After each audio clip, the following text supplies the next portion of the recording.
there, it's the post-match pint after Liverpool have bought the Singapore Standard Chartered Trophy. I think I've already got that wrong. They brought it back to Liverpool anyway. We've had a lovely time. We've got our Pims, we've got Fuad here, Harriet and Josh. And no, I'm not going to be hosting the post-match pint. We've got a nice little Friday crew in the office because it was half on a Friday. We've had a lovely time watching, haven't we, Fuad? We have. It's been nice. It's felt like it's been ages since we all watched football together, hasn't it? And Yeah. I guess it has been, that's why. But yeah, it was nice. It was a nice little chilled pre-season where you don't have to really fully be invested in it. Hey, and we pay were attention. invested.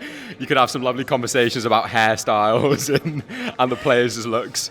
That was fun. There was a lot going on, but in all seriousness, Josh, there was 50,000 people there watching a game, and a lot of those people have probably never been able to watch Liverpool live before, and you can tell even with the goal celebrations that it means a lot to some of those people. So as much as we laugh about it and get to enjoy it and not take it too seriously, it is a big occasion for a lot of those fans. Well, 100%, yeah, and you've seen how much it's meant to them being out there. You know, obviously we're not out there, but we've got John, Neil and Craig out there and sort of living it vicariously through them. They've done live shows out there, they've been at fan parks out there, and you can really see how, you know, invested all the Singapore Reds have been, even the Reds in Thailand as well. There's so much passion for this club on a global scale. I think it was James Milner said in one of the Mix Zone interviews John had done with him, it's only when you go out there you realise the sort of the scale of which the club is just absolutely massive, and there are so many fans of Liverpool all over the world who have to wake up at all sorts of hours to watch Liverpool just play at Anfield, or, you know, playing away at another English ground. So for them to get the opportunity to you know, see those players firsthand, and it was a really strong team that started as well, wasn't it, which I think was nice. They got the first 45 minutes of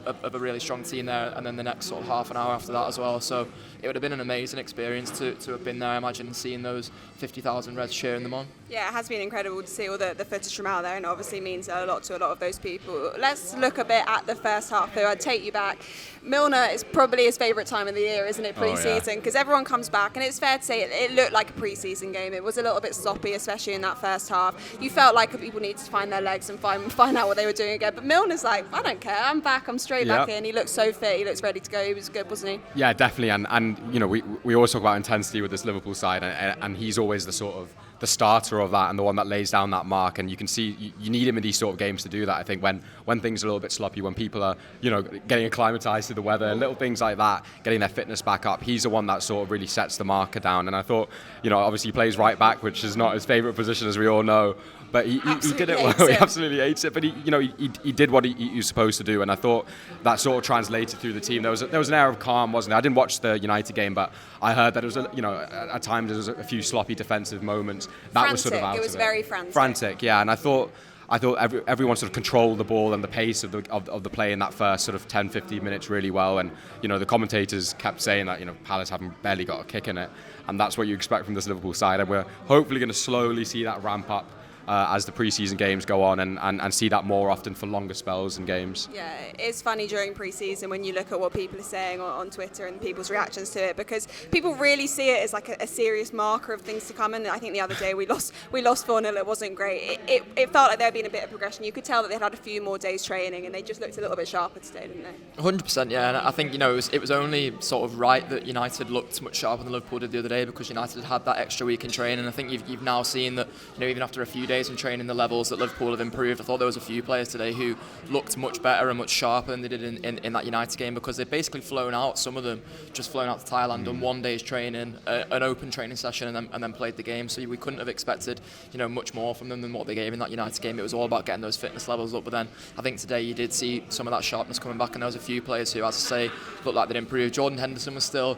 a little bit sloppy in a few passes, but even he, I felt, yeah, exactly, and I felt like he grew into the game. The goal probably did him some good in a strange way, because we talk about, you know, us over-analysing it, but as players, I think when you probably get back on the pitch, it's almost like riding a bike again, isn't it? Like you're figuring out which way the pedals go and stuff like that. Yeah. You know, figuring out your stride and figuring out the way you stroke a ball, like the way you did for the goal. So I think that today was another marker of that progress, which can only be a good thing for Liverpool going forward. Yeah, one down point of the first half was Oxlade-Chamberlain going off injured. It just seems like it's a recurring thing with him. I actually thought he looked really good in what we saw of him today. He looked quite bright and quite exciting, and it always seems to be when he's having quite a good spell and playing well that something happens. And he looked gutted when he was sat down. He was like, well, why is this happening again? It's just gutting for him, isn't it? Yeah, it was really horrible to see, just because you know that Hello Reds, thanks for watching that taster of the post-match pint. If you want to watch the rest of that video, really easy to watch it right here on YouTube. Just click the join button below,